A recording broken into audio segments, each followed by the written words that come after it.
Yes, Madam Chair. Yes. Madam Chair, we are live. The meeting is yours. All right, awesome. So I will officially call this meeting to order. And we do have a quorum with the members and an additional board member. So this is our first meeting, our first Intergovernmental Relations Committee meeting of this year. And I guess everyone should have received the agenda, and then we do have a slide deck. Are you able to pull that up in just a minute too? Yes. Are you able to pull? Okay, let's go ahead and go around and do introductions briefly, because I know we do have additional people, so I'm adding that in. So let's quickly go around, do introductions. So of course, Anna London, chair of the Intergovernmental Relations Committee, and I represent District 6 on the school board. I'll turn it over to you, Charles. I'll just call so we can go quickly. I'm Charles Jeter, the Executive Director of Government Affairs for Charlotte-Mecklenburg Board of Education. Board member Shipp. I'm Lenore Shipp, at-large representative for Charlotte-Mecklenburg Schools. Marisol? She might not be able to. Good morning, Marisol Bazell, Assistant Board Clerk. Anna? Anna Hehenberger, Counsel to the Board. Good morning. Chastity? Good morning, Chastity Dolan, Chief of Staff, Charlotte-Mecklenburg Schools. Board member Hatch? Good morning, Charlita Hatch, District 1. Board member Rankin? Vice Chair? Good morning, D. Rankin, service on the represent District 3 and also service Vice Chair. Thank you. Board member Monterey Duval? Hi, everyone. Liz Monterey Duval, board member at large. Right. Chair Sneed? She may not be able to. Morning, Stephanie Sneed, representing District 4, Chair, Charlotte-Mecklenburg Schools. All right, awesome. Well, thank you all so much for joining our first IRC meeting of this year.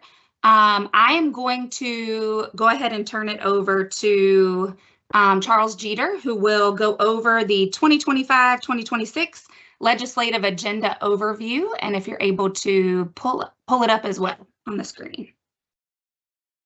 Yeah, give me 1 second. All right.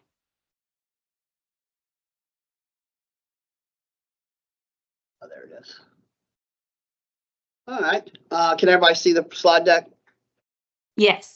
Okay, so we're going to kind of give a quick overview, the best we can, about IRC. For some of y'all, this will be a rehash, but we just kind of wanted to set the table of what IRC is and the differences in our relationships with the federal and state government and how we interact. So the first thing is very simpler. This is taken directly from the board policy, B-COM, board committees policy. It's what the IRC, it's one of 4 standing committees, and what its 4 tasks are, what its 4 key duties are as assigned by the board. And, simply put, it's interacting with all different legislative bodies. As you can see, we talk about the federal, the state, the county, and the local municipalities. Doing the legislative agenda, making recommendations on any activity that comes from a relevant government entity. As many of y'all know, we do a legislative agenda to prepare for the 2 years, but things change. This government has gotten fluid, even more so fluid in the recent times. So there will be times IRC has to make decisions outside of the normal legislative approval process on individual cases. And then lastly, as we coordinate with through the general counsel and our office here, with the board to make sure you're prepared, aware of what's going on.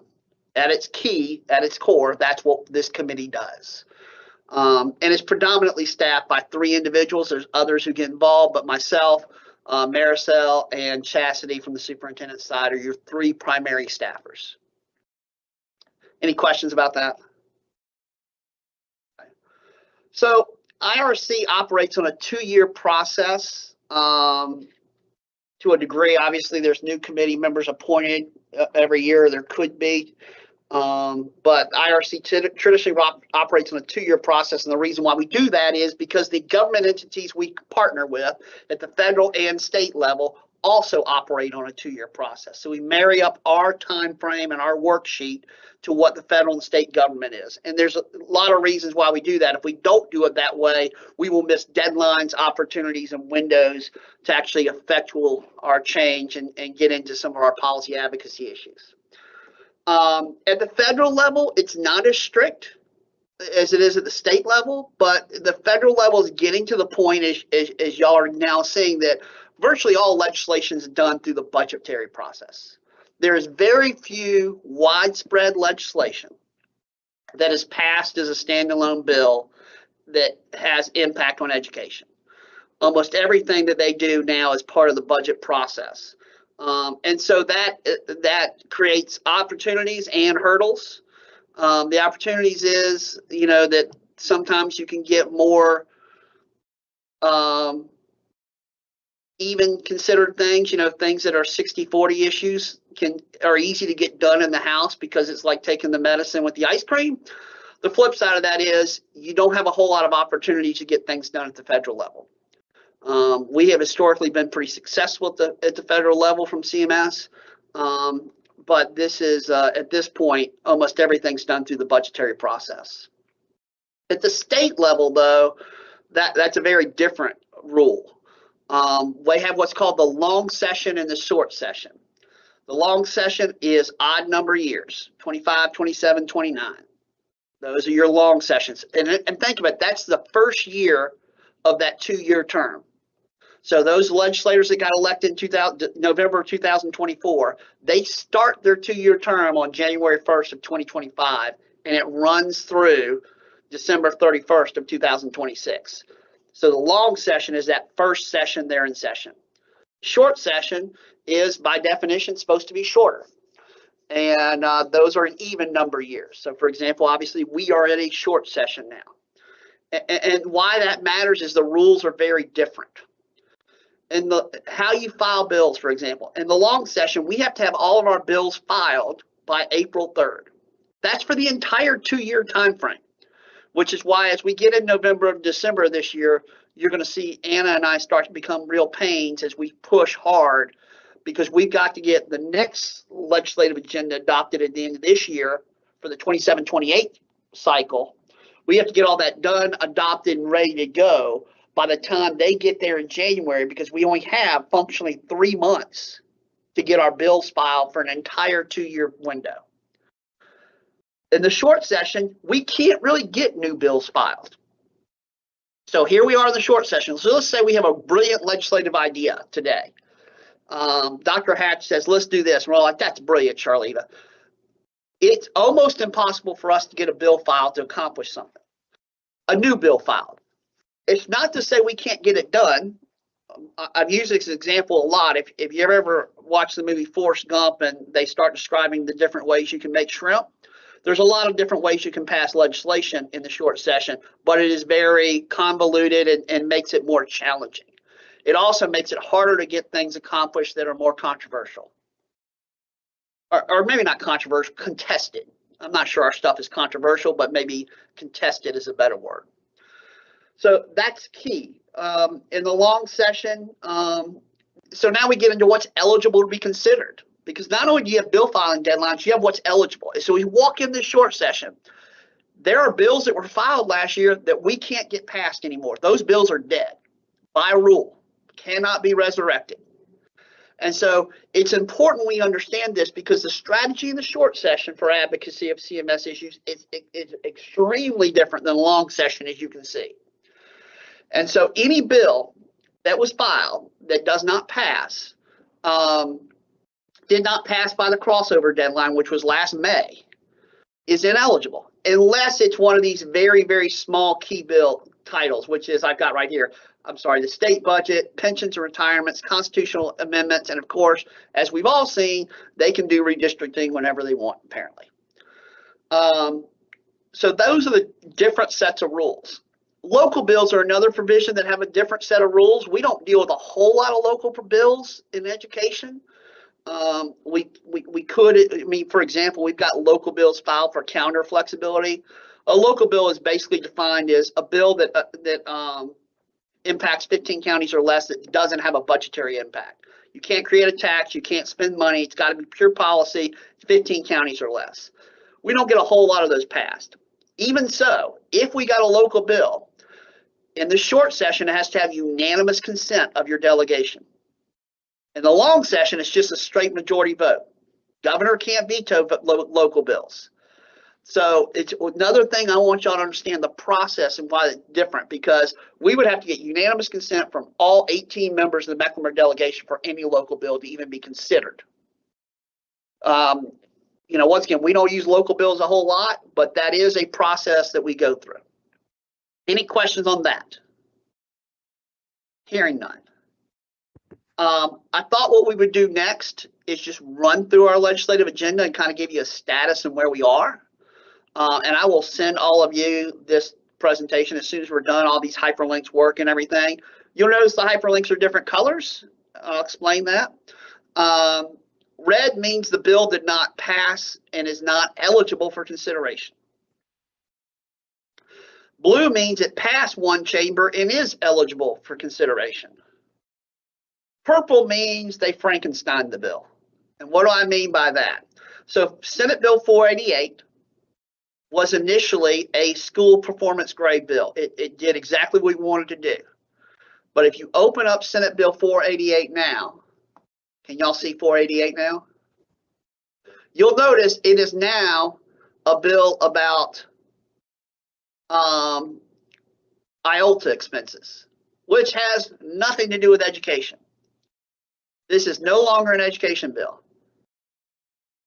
And so this is, when I talked about how you can, you know, force gump shrimp some of these things, this is a prime example of how that happens. So this bill, if you go back, as originally filed, was, well, here it is. It's in this bill. It's now been changed to a whole different bill. That's why that's purple. So, can y'all, are we back on my legislative agenda again?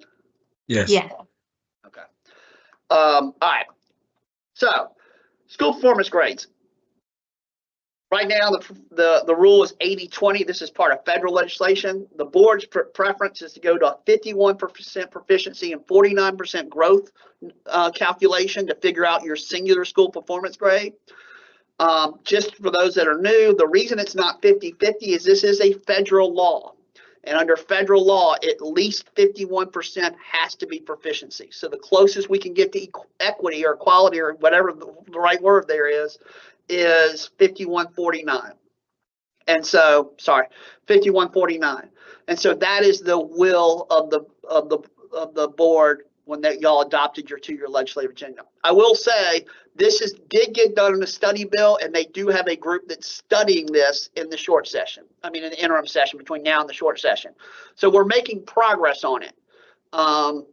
They're actually studying it for the first time. As Lenora and Vice Chair Rankin and Chair Sneed and Ms. Monterey can attest to, we've been working on this for years.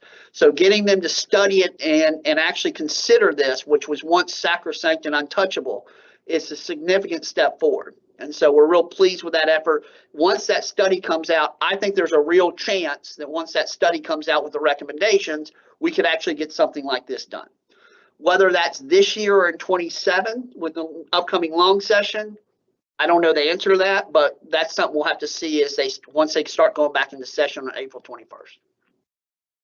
Calendar flexibility, you know, we beat this ad nauseum. Y'all know what this is. As you can see, there's been a bunch of bills that have passed one chamber. House Bill 121 was passed by the House. It's by Speaker Pro Tem Mitchell Setzer out of Catawba County.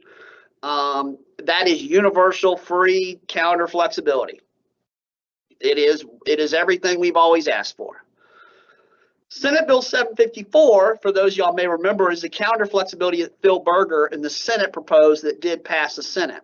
This is the bill that is a little bit more complicated. For those y'all who may remember, last year Beth Thompson and the staff did a brilliant job of explaining how if Senate Bill 754 passed, we could accomplish the board's goal of having the legislative first semester in before the winter break. Dee will tell you, and he is right on this point, that it is tight. I mean, you're shoving a lot in that first semester. You're testing the limits about as far as you can test them.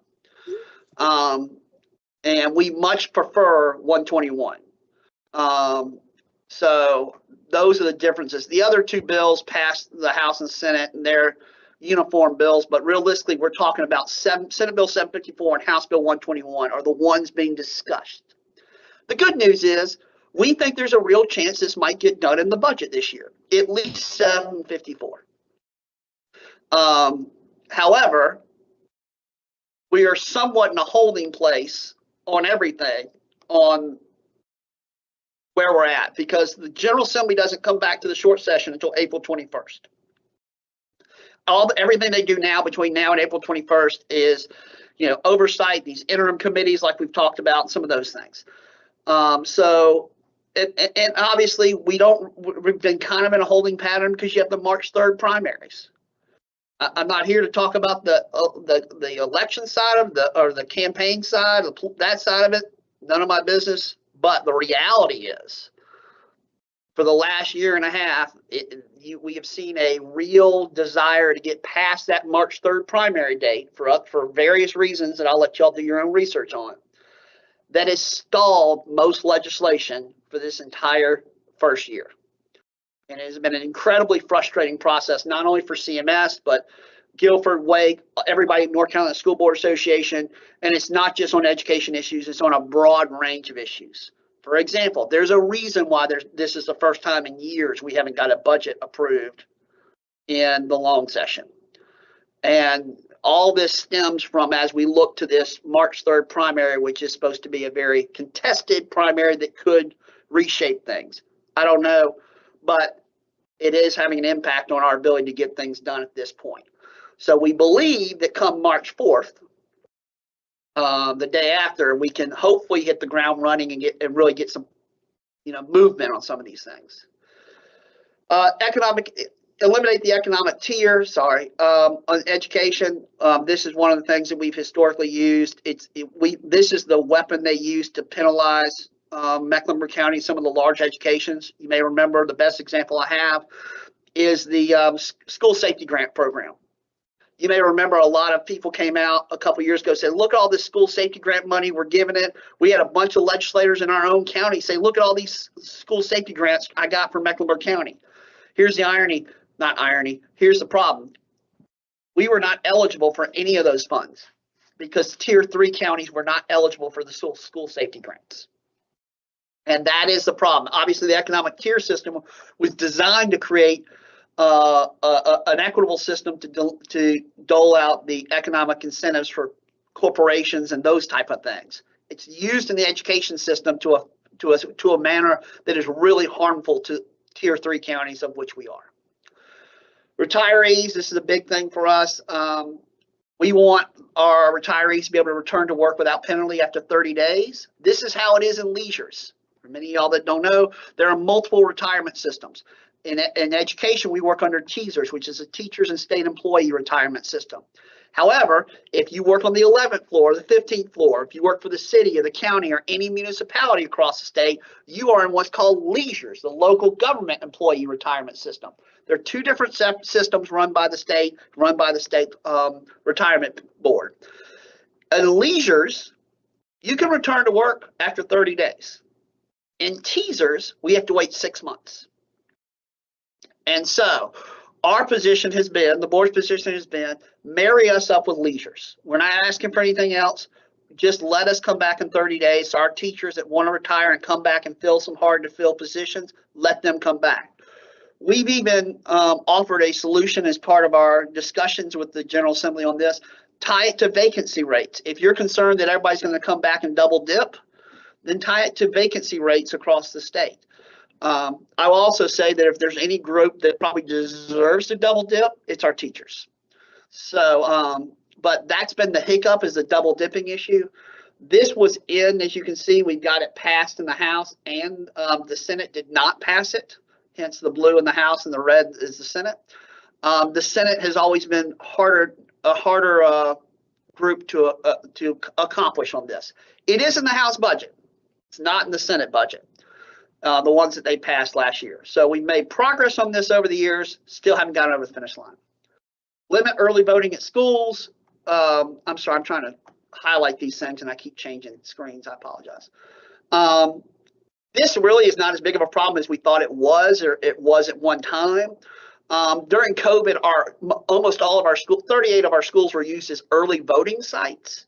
The dilemma with that is if our schools are used as early voting sites, we have to let those people in no matter what.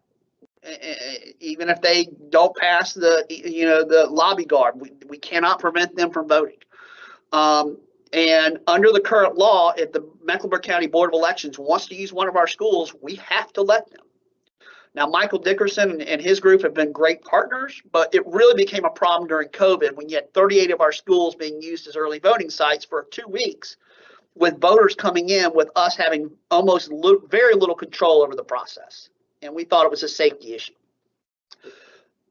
They have not used our schools for early voting since COVID. We have no reason to believe they are going to.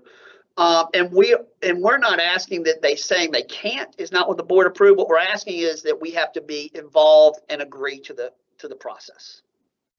Open zoning for schools. Oh, come on, Charles.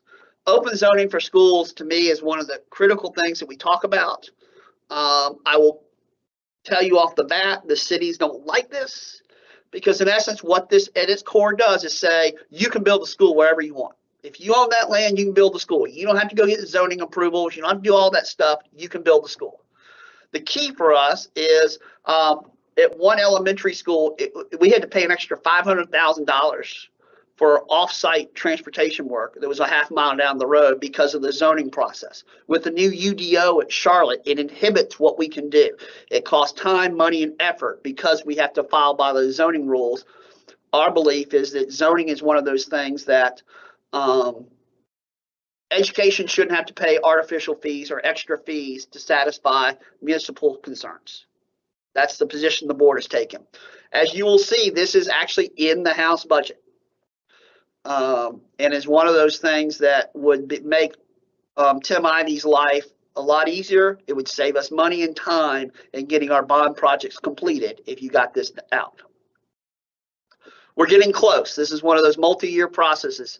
For a long time, people wouldn't talk to us about it. Now we're actually getting it in the House budget. So another one of those items that as we get into short session, we think there might be some movement for. AI literacy curriculum development. We got a bill filed, Senate Bill 640. Board member Monterey Duval was instrumental in getting this happen. It's a great idea of trying to make sure we get some AI processing and stuff done at the DPI and the state level as far as the curriculum and the awareness there. It is so new to the folks in Raleigh who's, are not the most technologically savvy group in the history of the world. That it's taking longer, but DPI is looking into it as well. The State Board of Education is looking into it. And obviously, Crystal and her staff have done amazing work on AI over the past while. So I think this will get progress. I don't imagine we'll get a whole lot done this year. It just takes time to educate people on what all the different aspects of AI are. Dental, hearing, and vision screenings.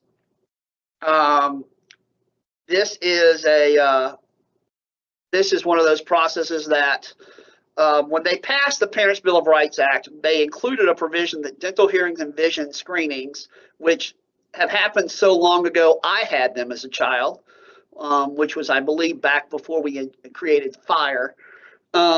It was parents have to opt in to get their child a dental, hearing, or vision screenings.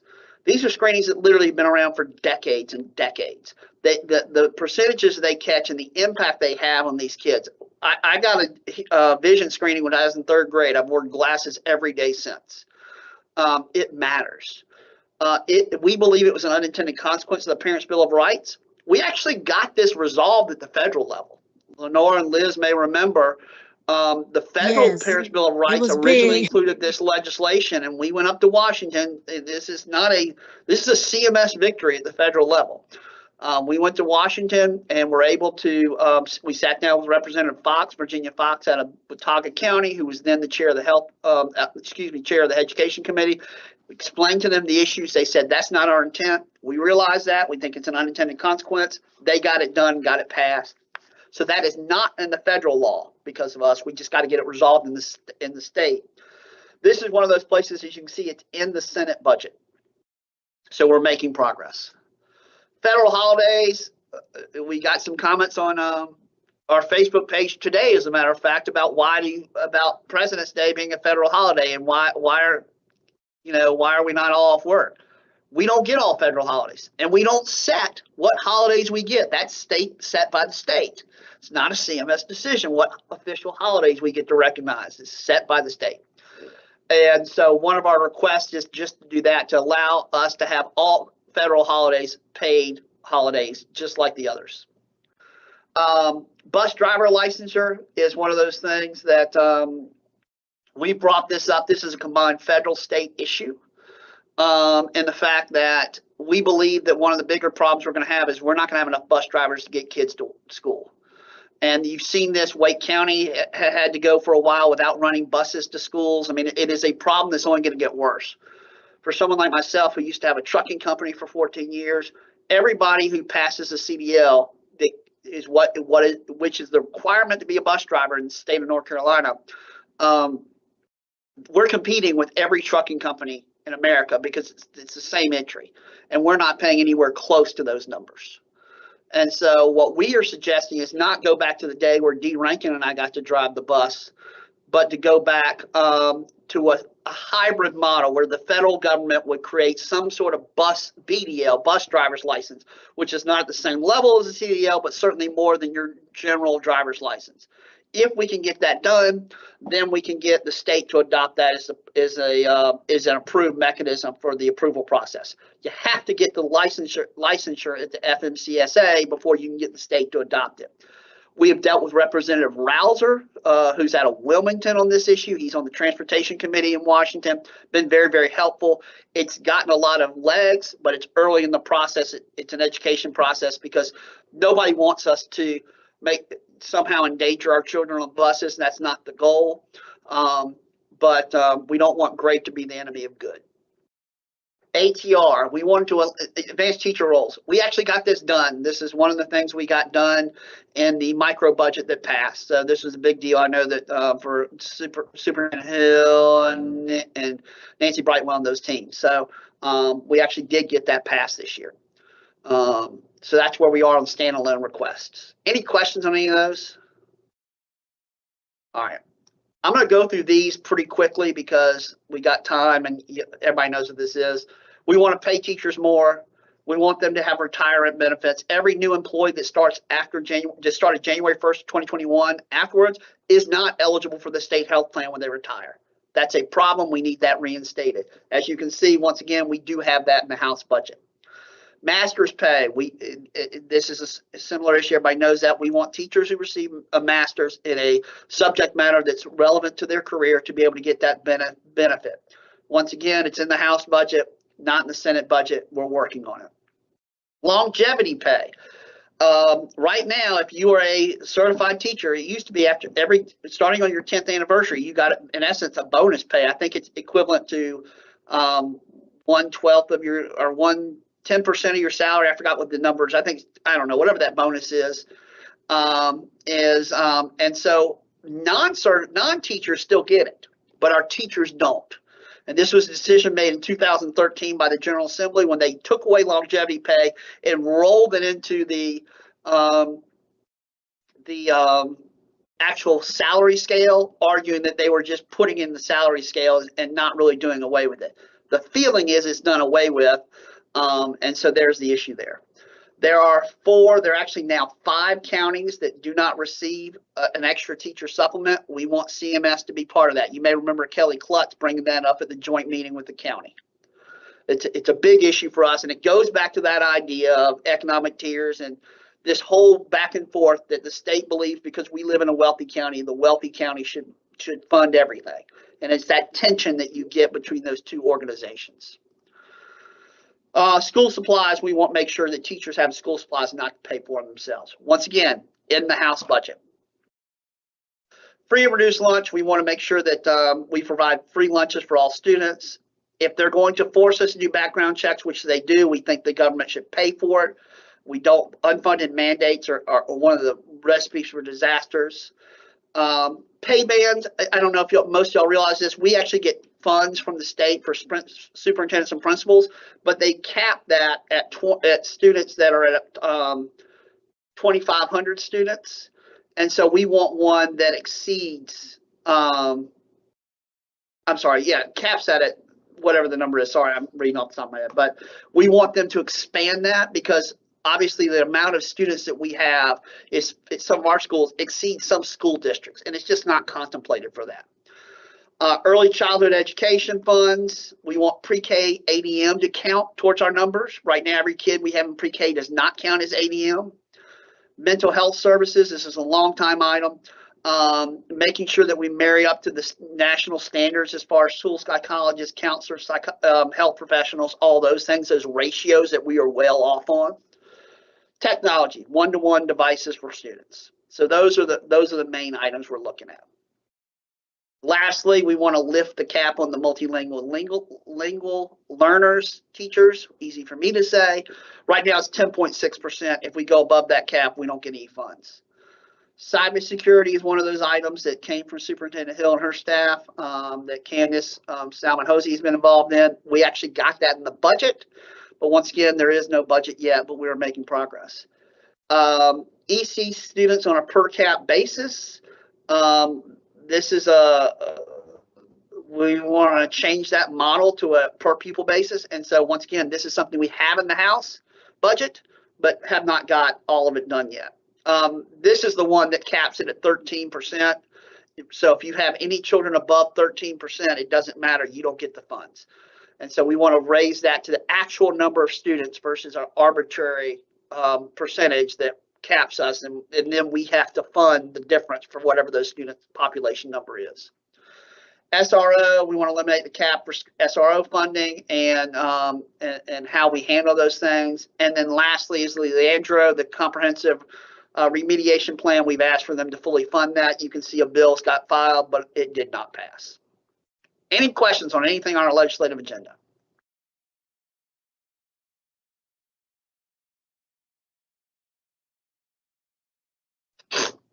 No one's hand is raised. All right. Well, thank you. We thought that it would be helpful to have in our first meeting a really good overview and kind of level setting of what our current legislative agenda is. And then also our state budget requests to kind of level set at the very beginning so that everyone is familiar and aware with the additional information and context around our legislative agenda. So any questions, comments? No? Oh, D. Rankin? I'll allow the committee members to go first before I ask my question. Okay. Board Member Hatch. Thank you. And thank you for the kind of the detailed overview of our legislative agenda and where we are. Is this the current agenda that we have?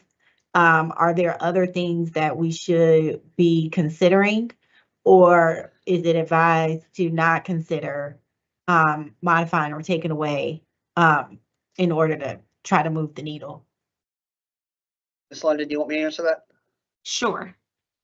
The board adopts a 2-year legislative agenda. There is nothing that precludes the board from modifying it.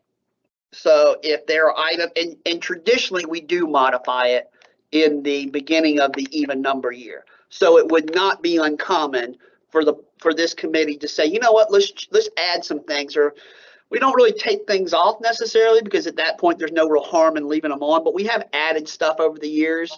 And so I think from that perspective, Dr. Hatch, I think if that's something that the committee wanted to do, we certainly could look at that.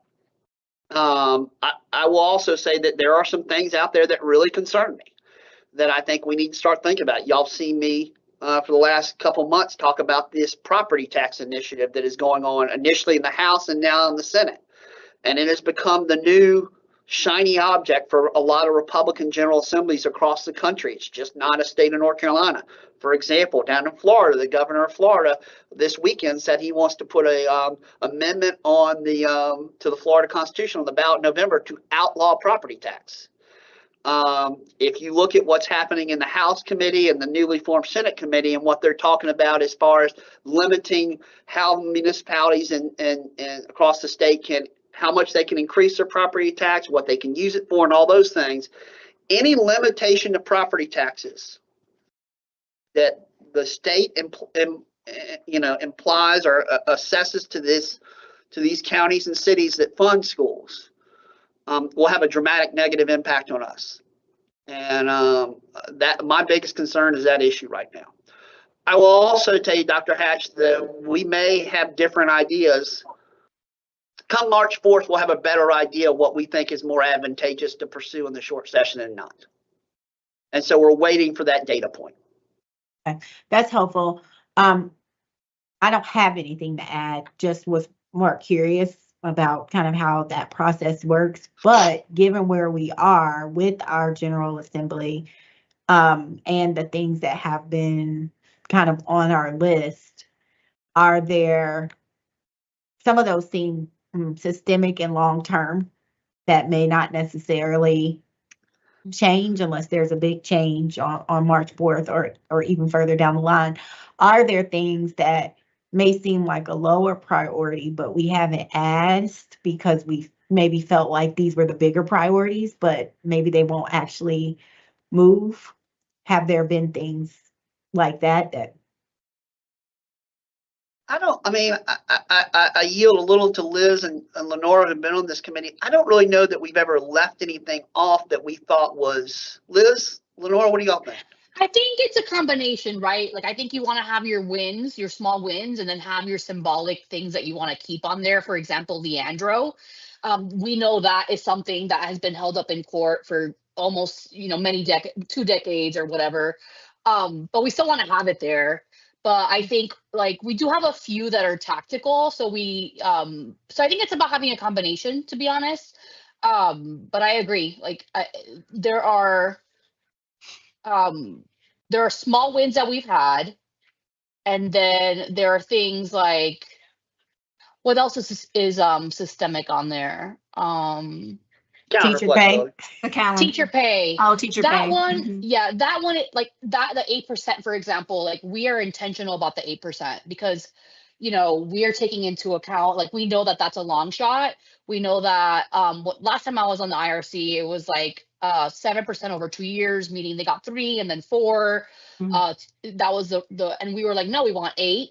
And even though we knew that maybe that wasn't what we were going to get, we felt that was what they deserved.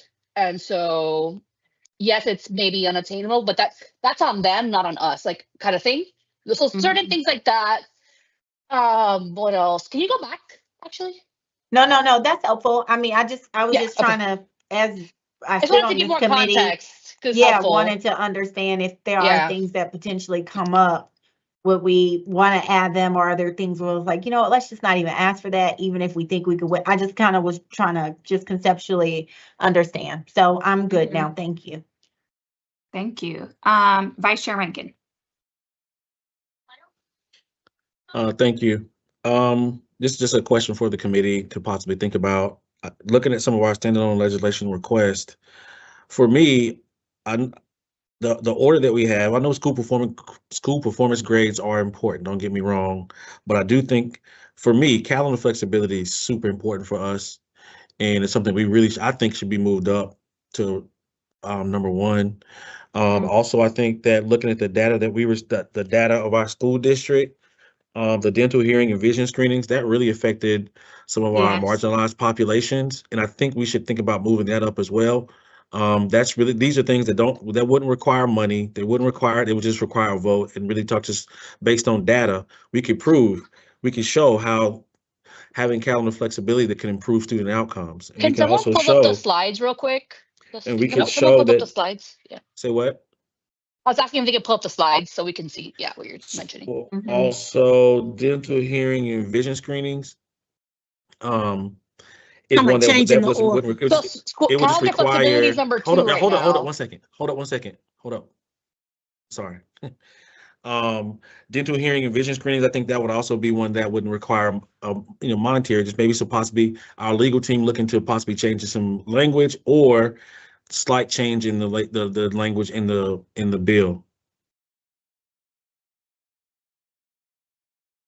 Okay, thank you. So you're suggesting just kind of moving them, actually ranking our legislative agenda in order of most important. Well, I mean, they're all important, but moving up Yes. the ranking of some of them. If that's the will of if that's what the committee feels Okay. could be done, I'll just really put it out there, to review and take a look at it. That's all. Okay.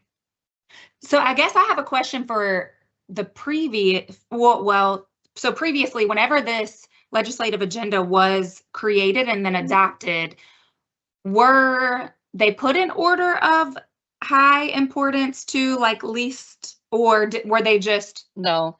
for membership? Oh, We've gone think back so. and forth with that, I Okay. think, in somewhat. We didn't maybe last year. Liz, is that what you were thinking?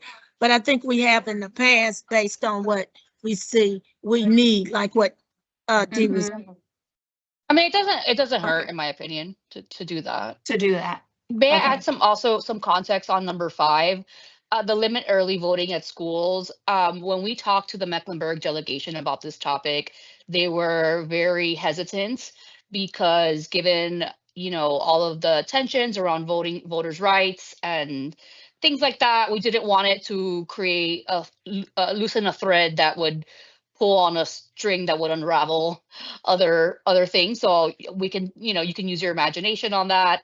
Even so, it felt like this could do more harm than good when in speaking to them and getting their point of view. So I would recommend removing this because I don't think it would even be passed by the Democratic side of our delegation. And they support almost everything in our legislative agenda. This one they did not. Number 5, the limit early Yes. voting on school. Okay, that's good to know. Yeah. I'll It say was this. a hard Liz is- no. Okay. Yeah, I agree with Liz on this point. I mean, this is a carryover from COVID that we had. Mhm. And since it's not born fruition, the fear of the previous boards that originally put this on, that's now been carried over by subsequent boards, is that once they started using schools for early voting, they would continue to do so. That has not been the case. Okay. So there's not a whole lot of desire at the General Assembly to get into this issue because it really hasn't been an issue since that one time during COVID. Okay. Thank you. So that is definitely something for us to consider.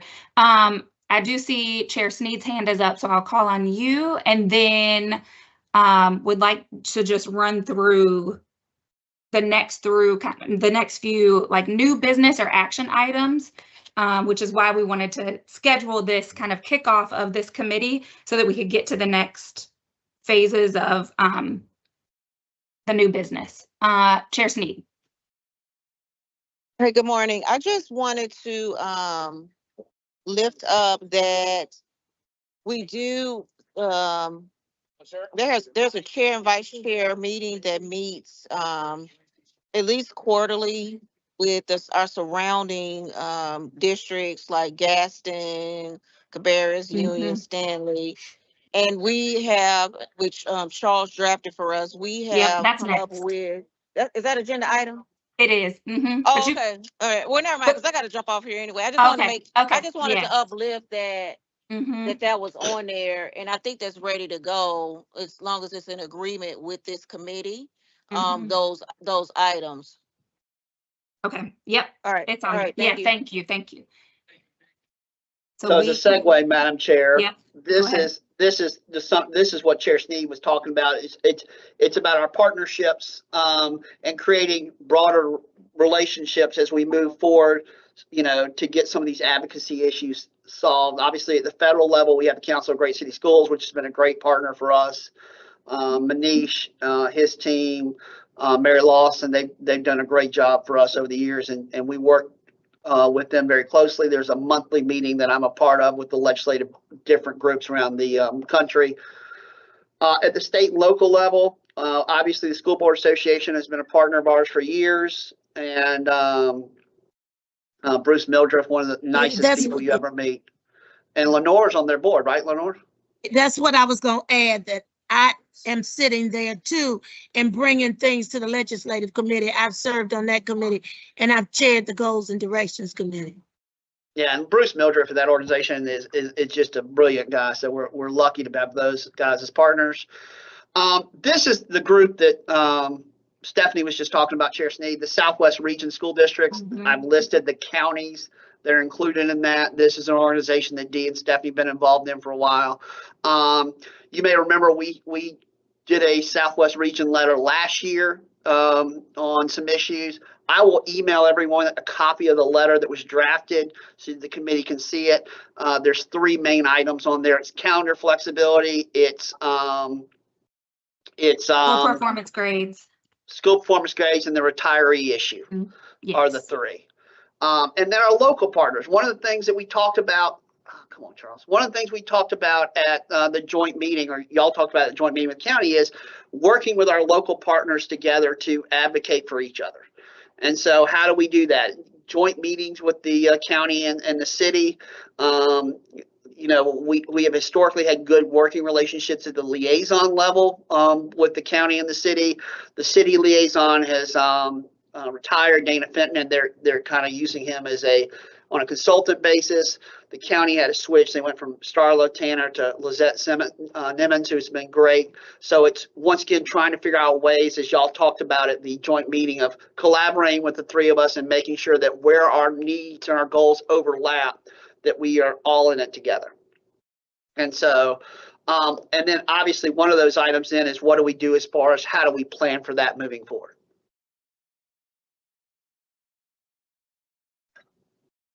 Board Miss member Monterey Monterey. has her hands raised.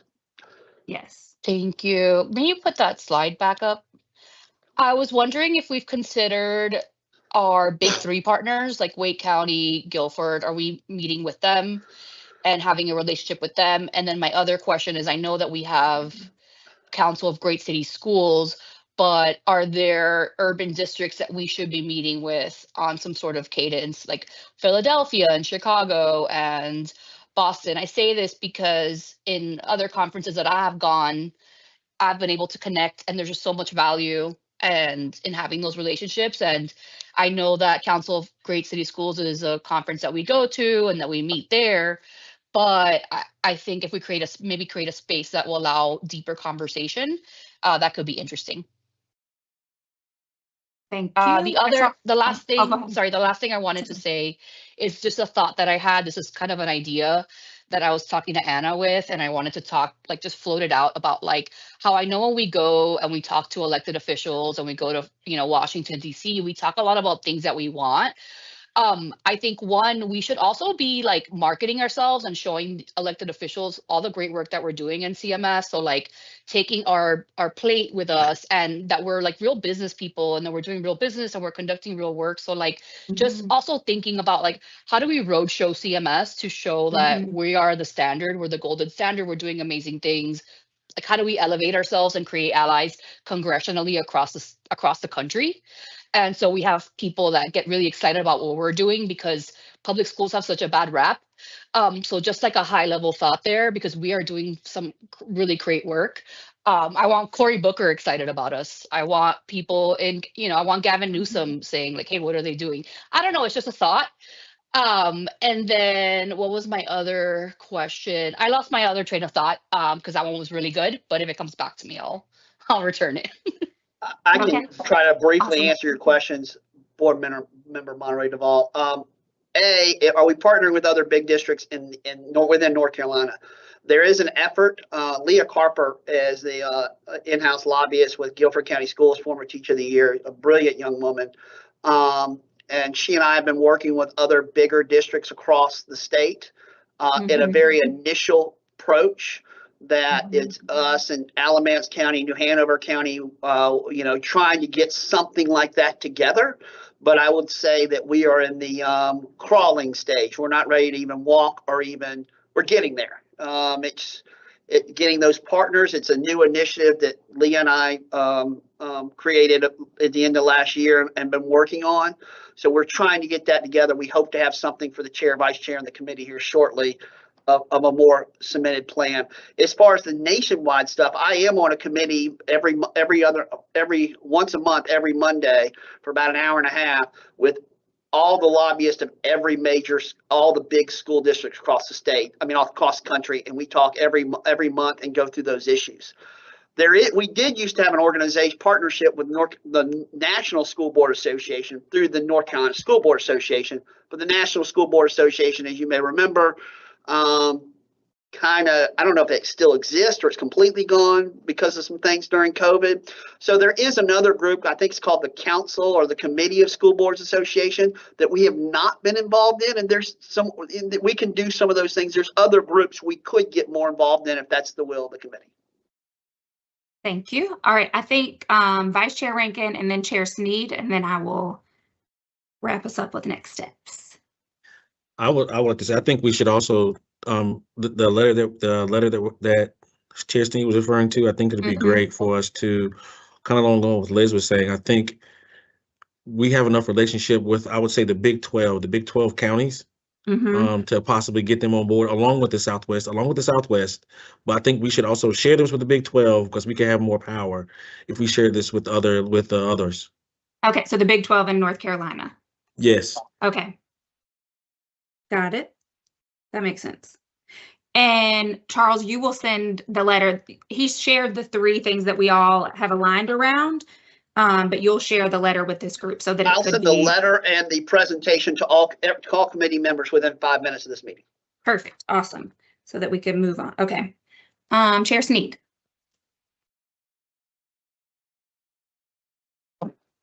Just real quickly, and I'm sorry because I'm multitasking. Did you, so I know that Chair Jarrell has mentioned we've talked about that if we can have some joint legislative items between county. Did y'all talk about that?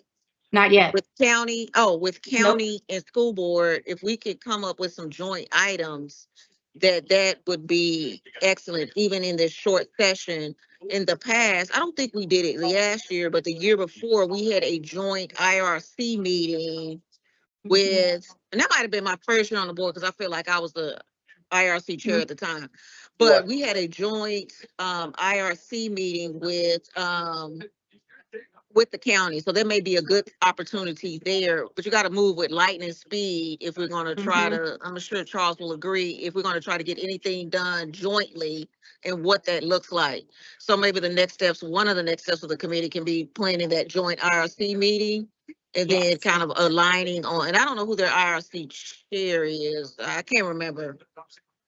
Yeah, that was good. Laura. Yeah, I think it is Laura Meyer. So we can get that going. And then the second thing is, I feel like this time last year or coming up in March, we had our legislative breakfast. When was that? We did. It was, I think it was the first weekend, and we do that usually.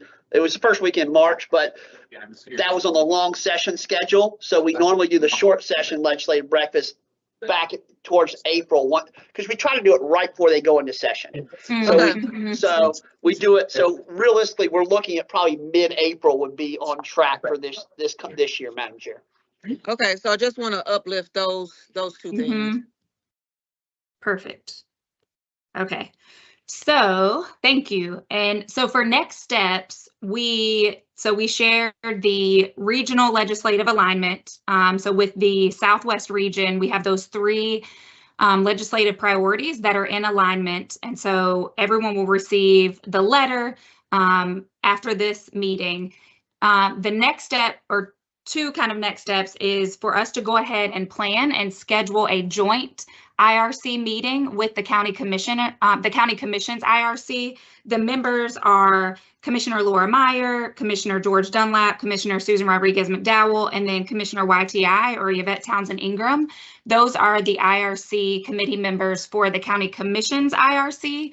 So it would be great for us to go ahead and start working on a joint meeting between us and them so that we can align around some joint legislative priorities prior to the breakfast. That it sounds like April will be the best date for that. So next step is for us to start planning the joint IRC meeting in partnership with the County Commission IRC, and then plan for the legislative breakfast in April. And prior to April, the Council of Great City Schools Conference is March, I believe, 14th through 17th. And so for those of you that want to attend the conference, please let the board operations team know that you'd like to attend. And Charles has already started working on getting Capitol Hill visits scheduled for us.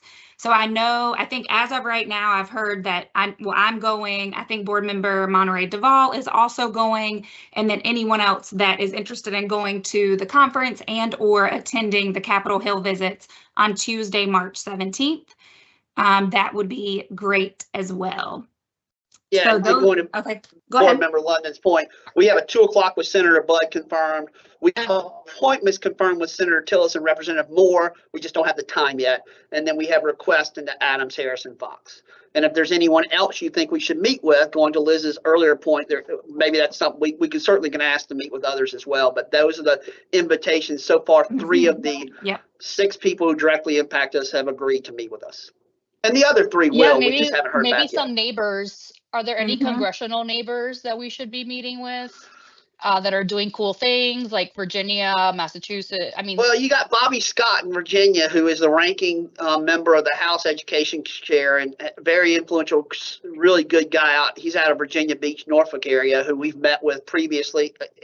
You know, but so Charlita's point, like, what are the little wins that we can get? Like, maybe there are things that we don't know that they could be sharing with us of like, hey, you can do this or that. I don't know. Like, Best I think practices. the California is hard because they are in a different country over there. I love them. But, you know, I think there's some really cool county, like places doing things with education. Rhode Island, I would say Rhode Island, Massachusetts, Arizona. I don't know. Those are.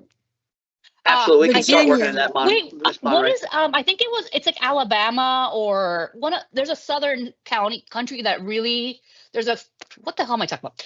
There's a southern state that has done really great with education. I can't remember right now if it's. I believe you're referencing Mississippi, who. Yes. Oh yes. Yeah. What are is there somebody there doing something cool? Just a thought. We can certainly look into that, Madam Chair. Cool. I'm not the chair, but thank you. Oh, okay. You were saying you're always the chair to me, Liz. All right. So thank you all. I know we only have 1 minute left. This was a great kickoff, and I'm glad we have so much energy and excitement and passion around intergovernmental relations. And I will be reaching out. We will be reaching out to get our next few meetings scheduled. I do think that it may be helpful also for us to have another IRC meeting in March so that we can, and I would love to do that in person, so that we can then plan for, or we'll already have the scheduling, we can work on scheduling for the joint IRC with the county commissioners, but I do think it would be great for us to meet prior to that meeting so that if we, we can be on the same page with our legislative priorities, if we do want to, suggest prioritizing or things like that.